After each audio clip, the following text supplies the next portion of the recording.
To current classes.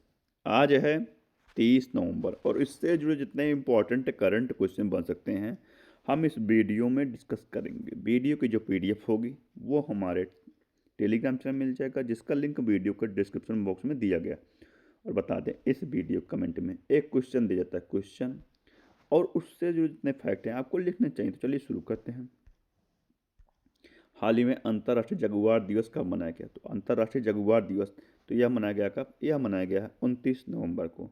तो इसका उद्देश्य दुनिया के सबसे प्रतीकात्मक बड़ी बिल्लियों में से एक जगुआर के संरक्षण के प्रति वैश्विक और जागरूकता बढ़ाना है। अगला है, हाल ही में भारत ने किस देश के हेल्थ केयर को सपोर्ट करने के लिए 73 टन दवाइयाँ और वैक्सीन भेजी हैं? तो किस देश के हेल्थ केयर को? तो यह भेजी है अफगानिस्तान के हेल्थ केयर सपोर्ट करने के लिए यह भेजी गई है। तो अफगानिस्तान, तो ये रहा मैप में अफगानिस्तान। अफगानिस्तान कैपिटल क्या है? काबुल। करेंसी है अफगानी। और प्राइम मिनिस्टर का नाम हसन अखुंद। कौन है? हसन अखुंद। तो अफगानिस्तान, भारत ने अपना पहला राजदूत नियुक्त करेगा। भारत ने अफगानिस्तान में अपने तकनीकी मिशन को पूर्ण दूतावास का दर्जा दिया है। 19 अगस्त को अफगानिस्तान का स्वतंत्रता दिवस मनाया गया। दुनिया का सबसे ज़्यादा खाद्य असुरक्षित देश अफगानिस्तान को घोषित किया गया। अफगानिस्तान ने चेस खेलने पर प्रतिबंध लगाया है। अफगानिस्तान ने पोलियो टीकाकरण का अभियान स्थगित कर दिया है। आर श्रीधर अफगानिस्तान की टीम के सहायक कोच नियुक्त किए गए हैं। अगला है, हाल ही में कौन 2026-27 के लिए IMO परिषद में सर्वाधिक मतों के साथ पुनः निर्वाचित हुआ? तो अंतर्राष्ट्रीय समुद्री संगठन, इसके लिए पुनः कौन निर्वाचित हुआ है? इसके लिए हुआ है कौन? यह हुआ है अपना देश भारत। भारत, तो ये रहा मैप में भारत। हेनले पासपोर्ट इंडेक्स में भारत 50वें स्थान पर रहा और पहले स्थान पर सिंगापुर रहा। भारत की साक्षरता दर 80.9% हुई। भारत में कुल रामसर स्थलों की संख्या 94 हो गई है। गोकुल जलाशय, उदयपुर झील, गोगाबिल झील, ये तीनों बिहार की हैं और इन तीनों को नया जोड़ा गया है। 18वां विश्व समिट भारत में प्रस्तावित है। और विश्व स्वतंत्रता सूचकांक में भारत 191वें स्थान पर, नॉर्वे पहले स्थान पर रहा है। 17वां ब्रिक्स समिट ब्राज़ील के रियो डी जेनेरियो में हुआ था और 19वां चाइना में प्रस्तावित है। तो गंगा नदी डॉल्फिन संरक्षण में भारत में 6300 प्लस गंगा नदी डॉल्फिन पाई गई हैं। ये डॉल्फिन जो है पानी की शुद्धता का सूचक है। भारत दुनिया का छठा सबसे बड़ा पेटेंट फाइलर बनकर उभरा है। भारत ने पहला क्वांटम डायमंड माइक्रोस्कोप विकसित किया है। भारत ने अर्जेंटीना को हराकर 2025 का कोग्निवीरा अंतर्राष्ट्रीय पोलो कप जीता है। भारत ब्राज़ील नेतृत्व वाले ट्रॉपिकल फॉरेस्ट फॉरएवर फैसिलिटी में पर्यवेक्षक के रूप में शामिल हुआ। गूगल जेमिनी के AI ट्विटर के वैश्विक उपयोग में भारत शीर्ष पर रहा। भारत ने 2030 तक 300 मिलियन टन इस्पात उत्पादन क्षमता का लक्ष्य रखा। वित्त वर्ष 2024-25 में भारत ने अमेरिका से सबसे अधिक FDI प्राप्त की है। ICC महिला विश्व कप 2025 में भारत ने दक्षिण अफ्रीका को हराकर जीता है।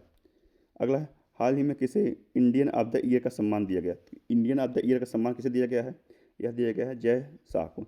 जय शाह को ICC के चेयरमैन हैं। इन्हें अपने आउटस्टैंडिंग अचीवमेंट के श्रेणी के लिए सम्मानित किया गया है। तो फॉक्स नेशन द्वारा 2025 का पैट्रियट ऑफ द ईयर का पुरस्कार मेलानिया ट्रंप को दिया गया है।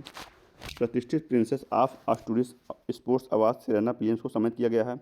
मनोहर पर्रिकर युवा वैज्ञानिक पुरस्कार 2025 डॉक्टर साई गौतम गोपाल कृष्णन को प्रदान किया गया है।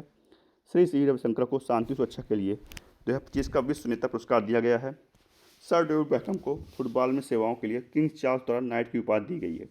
किरण देसाई को 2025 का बूकर पुरस्कार के लिए चयनित किया गया है। क्रिकेट में सेवाओं के लिए जेम्स एंडरसन को नाइटहुड की उपाधि मिली है। वज्र चंद्रशेखरन ने फिक्शन के लिए 2025 का उसूले के लिए गुइना पुरस्कार जीता है। अगला है, हाल ही में प्रधानमंत्री मोदी ने कहा अखिल भारतीय पुलिस महानिदेशकों और महानिरीक्षकों के सम्मेलन की अध्यक्षता की है। तो इसकी अध्यक्षता कहाँ की गई है? तो इसकी अध्यक्षता हुई है कहाँ हुई है? इसकी यह हुई है रायपुर में। कहाँ? नवा रायपुर छत्तीसगढ़ में हुआ है। अगला है, हाल ही में सामाजिक बदलाव के लिए किस IIT ने नवंबर 2025 में इम्पैक्ट राइज पहल शुरू की है? तो किस IIT ने शुरू किया है? यह शुरू किया किसने? IIT खड़गपुर ने। अब IIT तो दूरसंचार को बढ़ावा देने के लिए C ने IIT गांधीनगर के साथ साझेदारी की है। IIT गुवाहाटी ने पूर्वोत्तर विज्ञान एवं प्रौद्योगिकी क्लस्टर का शुभारंभ किया है। IIT कानपुर ने मुख्य चुनाव आयुक्त ज्ञानेश कुमार को सम्मानित किया है। एनसीईआरटी ने एडटेक और अनुसंधान बढ़ावा हेतु आईआईटी मद्रास के साथ एमओयू पर साइन किया है। कोल इंडिया लिमिटेड ने आईआईटी मद्रास के साथ सतत ऊर्जा केंद्र की स्थापना के लिए समझौता किया है। भारतीय नौसेना ने जहाज पर जीवन गुणवत्ता बढ़ाने के लिए दिल्ली के साथ साझेदारी की है, आईआईटी दिल्ली के साथ साझेदारी की है। अगला है, हाल ही में किस देश ने सुरक्षा कारणों के लिए 10 महीने की स्वैच्छिक मिलिट्री सर्विस शुरू करने की घोषणा की है? तो किसके साथ की है? तो यह की है फ्रांस। फ्रांस, तो ये रहा मैप में फ्रांस। फ्रांस की कैपिटल क्या है?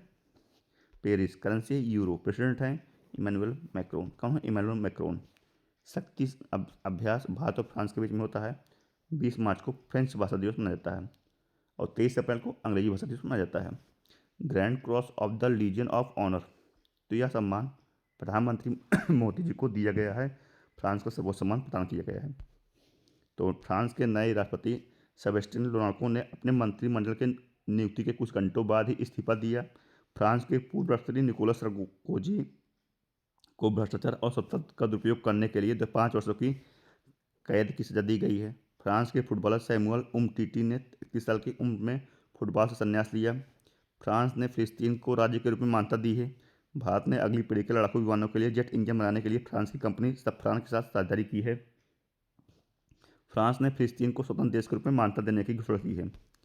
अगला है, हाल ही में जारी एनिमल हस्बेंड्री स्टैटिस्टिक्स 2025 के अनुसार दुनिया का सबसे ज़्यादा दूध उत्पादन देश में कौन बन गया है? तो कौन बना है? तो यह है भारत। तो भारत जो है दुनिया का सबसे ज़्यादा दूध उत्पादक देश बन गया है। तो अभी भारत में कौन सबसे ज़्यादा दूध उत्पन्न करता है? तो भारत में उत्पादित सबसे ज़्यादा करता है कौन? उत्तर प्रदेश। उत्तर प्रदेश, जिसके मुख्यमंत्री हैं कौन? योगी आदित्यनाथ। और इसकी कैपिटल क्या है? लखनऊ। और सीएम मुख्यमंत्री योगी आदित्यनाथ और गवर्नर कौन है? आनंदीबेन पटेल।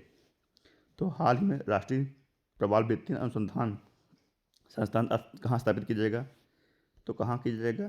तो यह किया जाएगा कहाँ? अंडमान में। अंडमान में राष्ट्रीय प्रवाल वित्तीय अनुसंधान स्थापित किए जाएंगे।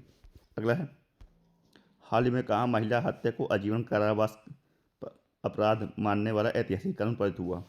तो महिला हत्या को यह मानने वाला कानून कहाँ पारित हुआ है? तो यह हुआ कहाँ? इटली ने। इटली ने जो स्त्री हत्या के लिंग के आधार पर महिलाओं की हत्या को कानूनी मान्यता देता है, इसके लिए आजीवन कारावास की सजा का प्रावधान करता है। अब इटली, तो ये रहा मैप में इटली। इटली एक भूमध्य सागरीय देश है। इसकी कैपिटल क्या है? रोम। करेंसी है यूरो। प्राइम मिनिस्टर कौन है? Giorgia Meloni.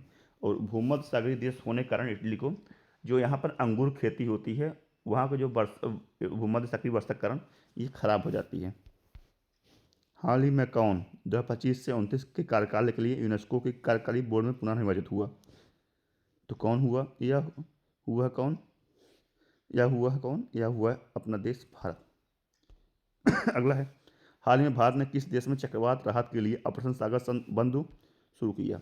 तो किस देश के लिए शुरू किया है सागर बंधु? तो यह शुरू किया किसके लिए? श्रीलंका। अब श्रीलंका, तो ये रहा मैप में श्रीलंका। कैपिटल क्या है? कोलंबो। करेंसी श्रीलंकन रुपये। प्राइम मिनिस्टर है हरनी अमर सूर्य। प्रेसिडेंट कौन है? अरुणा कुमार दिसानायक। मित्र शक्ति अभ्यास यह भारत और श्रीलंका के मध्य होता है। तो श्रीलंका का सर्वोच्च सम्मान मित्रा विभूषण यह प्रधानमंत्री मोदी जी को दिया गया है। ये देख रहे हैं कच्छ द्वीप। कच्छ द्वीप जो देख रहे हैं, ये भारत और श्रीलंका के मध्य स्थित है। इसे श्रीलंका को भारत द्वारा दे दिया गया था और 8 डिग्री पैरेलल लाइन से भारत और श्रीलंका के बीच में जल विभाजक का काम करती है।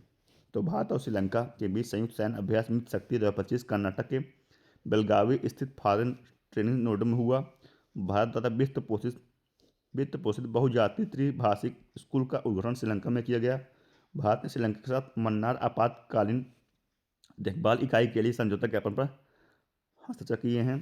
पर्यटन को बढ़ावा देने के लिए श्रीलंका 4 देशों को निःशुल्क वीजा देगा। श्रीलंका में अशोक स्तंभ की एक प्रतिकृति का अनावरण किया गया है। तो अगला है, हाल ही में किस देश में सुरक्षा आपातकाल की घोषणा की गई? तो कहाँ की गई है? तो यह की गई कहाँ? नाइजीरिया में। नाइजीरिया के राष्ट्रपति बोला टिनुबू ने बुधवार को देशव्यापी सुरक्षा आपातकाल की घोषणा की। यह केब्बी, बोर्नो, जाम्फरा, नाइजर, योबे और क्वारा राज्यों में हुए हमलों के बाद की गई है। यहाँ दर्जनों नागरिक मारे गए हैं। राष्ट्रपति ने देश भर में बढ़ती हिंसा के निपटने के लिए और पुलिस को अधिक भर्ती करने का आदेश भी दे दिया है। तो अब नाइजीरिया, तो ये रहा मैप में नाइजीरिया। नाइजीरिया कैपिटल क्या है? अबूजा। करेंसी है नायरा। और प्रेसिडेंट कौन है? बोला अहमद तिनुबू। और grand of the order of the Niger, second highest of the honour, जो वहाँ का सम्मान है, यह प्रधानमंत्री मोदी जी को दिया गया है। तो अगर वीडियो पसंद आए तो वीडियो को लाइक शेयर जरूर कीजिए दोस्तों। आज की इस वीडियो में इतना ही, धन्यवाद।